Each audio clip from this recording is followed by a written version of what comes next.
આપણે સવે તાજેતરમાં જે બોટાદમાં હળદળ ગામમાં જે કડદા આંદોલનમાં જે બનાવ બન્યો, ઘટના થઈ, એમાં 85 કરતા પણ વધારે ખેડૂતો જેલની અંદર સંઘર્ષ કરી રહ્યા હતા. એ તમામને આપણે સૌએ યાદ કરવા પડે. આપણા આમ આદમી પાર્ટીના ખેડૂત નેતા એવા રાજુભાઈ કરપડા, ફ્રન્ટલ અધ્યક્ષ પ્રવીણભાઈ રામ, રાજુભાઈ બોરખતરિયા, રમેશભાઈ મેર, પિયુષભાઈ પરમાર અને સાથોસાથ 85 જેટલા ખેડૂતો અને આમ આદમી પાર્ટીના નેતાઓ જેમણે ખેડૂતોના હક અધિકાર અને ન્યાય માટે જેલની અંદર સંઘર્ષ કર્યો છે, એમની માટે એકવાર જોરદાર તાળીઓ થઈ જાય. મિત્રો, વિશેષ વાતો નથી કરવી, પરંતુ જે રીતના કચ્છ જિલ્લાની અંદર કચ્છના લોકોને ડરાવવાની અને ધમકાવવાની જે પ્રક્રિયાઓ ચાલે છે, જ્યારે જ્યારે પણ આમ આદમી પાર્ટીની સભાઓ હોય, આમ આદમી પાર્ટીના નેતાઓ આવતા હોય, મીટિંગો હોય, ત્યારે ત્યારે ધંધા રોજગાર ઉપર પ્રહાર થાય છે, ધાક ધમકીઓ આપવામાં આવે છે, ખોટા કેસો કરવાની બીકરાણીઓ બતાવવામાં આવે છે, જેલમાં પૂરવાની બીકરાણીઓ બતાવવામાં આવે છે. ત્યારે આ જાહેર મંચ ઉપરથી આ ભ્રષ્ટાચારી ભારતીય જનતા પાર્ટીના નેતાઓને કહેવા માંગીશ કે તમે ગમે એટલો ન્યાય કરો, અત્યાચાર કરો, ખોટા કેસો કરો કે જેલમાં નાખો, પરંતુ આ આમ આદમી પાર્ટી તમારી સામે છેલ્લા શ્વાસ સુધી લડી લેવા માટે અમે તૈયાર છીએ. આ આમ આદમી પાર્ટી આંદોલનની કોખમાંથી જન્મેલી પાર્ટી છે. ગરમ તપતી ભઠ્ઠીમાંથી નીકળેલા અમે લોકો છીએ. અમે કોઈનાથી ડરતા કે ગભરાતા નથી. માનનીય ઈશુદાનભાઈ ગઢવીને જેલમાં મોકલ્યા, ગોપાલભાઈ ઇટાલિયાને જેલમાં મોકલ્યા, યુવરાજસિંહને જેલમાં મોકલ્યા, ચૈતરભાઈ વસાવાને જેલમાં મોકલ્યા, રાજુભાઈ કરપડા હોય, પ્રવીણભાઈ રામ હોય, આ તમામ લોકોને ખોટા કેસો કરીને જેલમાં મોકલવાનું જો આ ષડયંત્ર કર્યું હોય તો આ ભ્રષ્ટાચારી ભારતીય જનતા પાર્ટીએ કર્યું છે. ત્યારે આપણે સૌએ જાગૃત થવાની જરૂર છે. આપણે આપણી આત્મા જગાડવાની જરૂર છે. જે રીતના કચ્છ જિલ્લાની અંદર જે આપણા ખેડૂતોના મુદ્દાઓ હોય, હાઈ ટેન્શન લાઈનનો મુદ્દો હોય, યુવાનોના રોજગારીનો મુદ્દો હોય, આ મુન્દ્રા પોર્ટની અંદર જે બેફામ ડ્રગ્સ આવી રહ્યું છે, એના કારણે સમગ્ર ગુજરાતના યુવાનો ત્રાહિમામ પુકારી ચૂક્યા છે.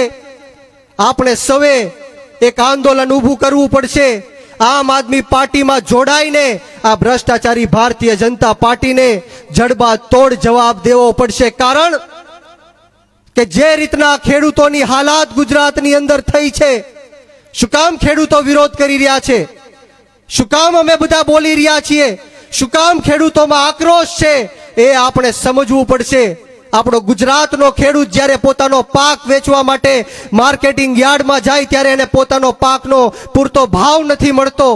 આ ખેડૂતોને સિંચાઈના પાણી માટે લાચારી કરવી પડે છે, ભીખ માંગવી પડે છે. ત્યારે આમ આદમી પાર્ટીએ 10 જેટલા મુદ્દાઓની સાથે લડત લડવાનું નક્કી કર્યું છે. ત્યારે આપણે સૌએ સાથે મળીને આ ગુજરાતના 54 લાખ ખેડૂતોનું દેવું માફ થાય, ખેતરે ખેતરે સિંચાઈનું પાણી પહોંચે, એમએસપી કાયદો બનાવવામાં આવે, કૃષિ પંચ અને લાંબા ગાળાની કૃષિ નીતિઓ બનાવવામાં આવે.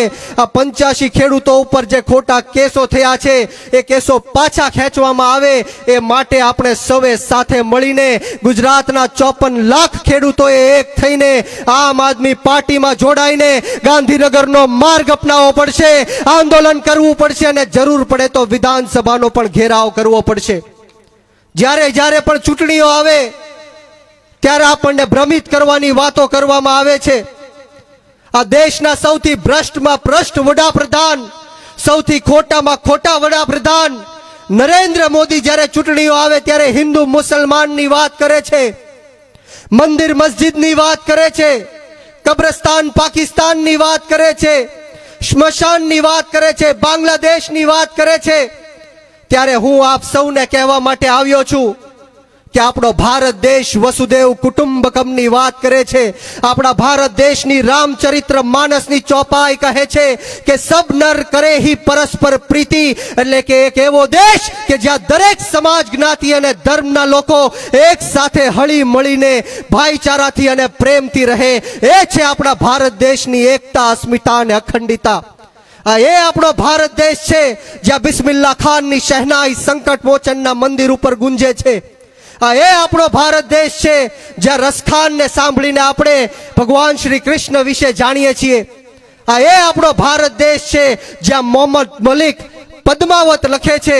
એ આપણો ભારત દેશ છે જ્યાં મોહમ્મદ રફી સાહેબ ગાય છે કે સુબ કે સબ સાથી દુઃખ में ना कोई, तेरे नाम मेरे नाम એક સાચા દૂજા ના કોઈ. આ છે આપણા ભારત દેશની એકતા. ત્યારે આપ સૌને હું વિનંતી કરવા માટે આવ્યો છું કે નાત જાત ભેદભાવ, ભાષા, ધર્મ, જ્ઞાતિ, જાતિ બધું જ ભૂલીને આપણે સૌએ એક થઈને જે રીતના વિસાવદરની અંદર દરેક સમાજ, જ્ઞાતિ અને ધર્મના લોકોએ એક થઈને ખેડૂત પુત્રને, એક યુવાનને વિધાનસભાની અંદર મોકલ્યો, એવી જ રીતના સમગ્ર ગુજરાતના તમામ સમાજ, જ્ઞાતિ અને ધર્મના લોકોને આ મંચના માધ્યમથી આહવાન કરું છું, હાકલ કરું છું કે સમય આવી ગયો છે ખેડૂતોના હક માટે બોલવાનો, સમય આવી ગયો છે યુવાનોના અધિકાર માટે બોલવાનો, આપણા ભવિષ્ય માટે અને આપણા બાળકોના ભવિષ્ય માટે લડાઈ લડવાનો.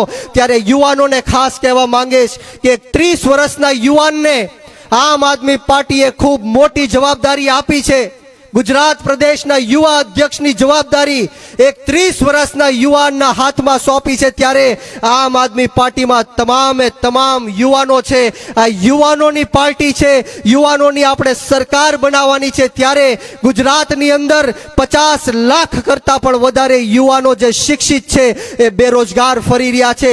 આ દેશની અંદર દરેક કલાકે 2 યુવાનો આત્મહત્યા કરી રહ્યા છે. ત્યારે યુવાનો, આપણા ભારત દેશની રાજનીતિથી દૂર ન ભાગો. સારા અને સાચા લોકોએ આ દેશની રાજનીતિ મૂકી દીધી, છોડી દીધી. એટલા માટે ખોટા અને ખરાબ લોકોએ આ દેશની રાજનીતિ ઉપર કબજો કરી લીધો છે. આ દેશની રાજનીતિમાં તમારી અને મારી જેવા યુવાનોએ આવવું પડશે, ખેડૂતોએ આવવું પડશે, મહિલાઓએ આવવું પડશે અને એવા લોકોએ પણ આવવું પડશે જે નાના, દબાયેલા, કચડાયેલા, પછાત, ગરીબ, અશિક્ષિત અને વ્યસનોથી ઘેરાયેલા તમામ સમાજ, જ્ઞાતિ અને ધર્મના લોકોનો રોડ રસ્તાથી લઈને વિધાનસભા સુધી અવાજ બુલંદ કરી શકે એવા લોકોએ આ દેશની રાજનીતિમાં આવવું પડશે. એટલા માટે મારે કહેવું છે કે ये जमीन बेच देंगे, ये गगन बेच देंगे, ये जमीन बेच देंगे, ये गगन बेच देंगे, ये शहीदों के सिर का कफन बेच देंगे. अगर ना जगे मेरे भारत के देशवासियों तो ये अपना हिंदुस्तान भी बेच देंगे, ये अपना हिंदुस्तान भी बेच देंगे. આખે આખું ભારત દેશ વેચવાની તૈયારી કરી નાખી છે. આપણા ભારત દેશની અંદર 6.5 લાખ કરોડ રૂપિયાની સરકારી સંપત્તિ વેચવાનું કામ આ ભ્રષ્ટાચારી ભારતીય જનતા પાર્ટીએ કર્યું છે. એરપોર્ટ વેચી દેવામાં આવ્યું, રેલવે સ્ટેશન વેચી દેવામાં આવ્યા, પોર્ટ વેચી દેવામાં આવ્યું, કોલ ઇન્ડિયા વેચી દેવામાં આવ્યું, આપણા દેશના રોડ રસ્તા વેચી દેવામાં આવ્યા, આપણા દેશનું પાણી વેચી દેવામાં આવ્યું. આખે આખું ભારત દેશ વેચવાનું કામ આ ભ્રષ્ટાચારી ભારતીય જનતા પાર્ટીએ કર્યું છે. ત્યારે યુવાનોએ આ દેશની રાજનીતિમાં આવવું પડશે, આમ આદમી પાર્ટીમાં જોડાવવું પડશે. ત્યારે યુવાનો, તમે શહીદ આઝમ સરદાર ભગતસિંહને માનવાવાળા લોકો છો, શહીદ સુખદેવ અને રાજગુરુને માનવાવાળા લોકો છો, 18 વર્ષના શહીદ ખુદીરામ બોઝને માનવાવાળા લોકો છો. યુવાનોએ જ્યારે કુરબાની આપી ત્યારે જઈને આ દેશમાંથી, અંગ્રેજોની ગુલામીમાંથી આપણે મુક્ત થયા. યુવાનોએ જ્યારે શહીદી આપી ત્યારે જઈને આપણું દેશનું લોકતંત્ર અને સ્વતંત્ર બચ્યું. અને આજે જ્યારે આપણો ભારત દેશ ખતરામાં છે, ભારત દેશનું સંવિધાન જે ડોક્ટર બાબા સાહેબ ભીમરાવ આંબેડકરે આપણને આપ્યું છે એ ખતરામાં છે, આપણા ખેડૂતો, યુવાનો, મહિલાઓ ખતરામાં છે. ત્યારે આપણે સૌએ આમ આદમી પાર્ટીમાં જોડાઈને અરવિંદ કેજરીવાલ સાહેબની આંગળી પકડીને આગળ ચાલવાનું છે. હું હર હંમેશ કહું છું કે ઉત્તરથી લઈને દક્ષિણ સુધી, પૂરબથી લઈને પશ્ચિમ સુધી જો કોઈની પાસે ભ્રષ્ટાચારની દવા હોય, જો કોઈ ભ્રષ્ટાચારનો કાર્ડ હોય તો એનું માત્ર એક જ નામ છે અને એ નામ અરવિંદ કેજરીવાલ અને આમ આદમી પાર્ટી છે. આપણે સૌએ એમની આંગળી પકડીને આ દેશની રાજનીતિમાં ચાલવાનું છે. હું મારું સમયનું દાન દઉં છું અગાઉના વક્તાઓને, ગોપાલભાઈ ઇટાલિયાને, ઈશુદાનભાઈ ગઢવીને, હેમંતભાઈ ખવાને સાંભળવાના છે, ત્યારે આપ સૌએ જેટલું સુંદર મજાનું આયોજન કર્યું છે તે બદલ તમામ કચ્છ જિલ્લાની ટીમને આ તકે હું ખૂબ ખૂબ આભાર વ્યક્ત કરું છું. ને આવો સાથ સહકાર અને પ્રેમ હર હંમેશ મળતો રહે એવી રાજભાઈ માતાના ચરણોમાં પ્રાર્થના. આવા પ્રકારના વિડીયો તમને જોવા ગમતા હોય તો હોટલાઇન ન્યૂઝ ચેનલને લાઇક, શેર અને સબસ્ક્રાઇબ કરો.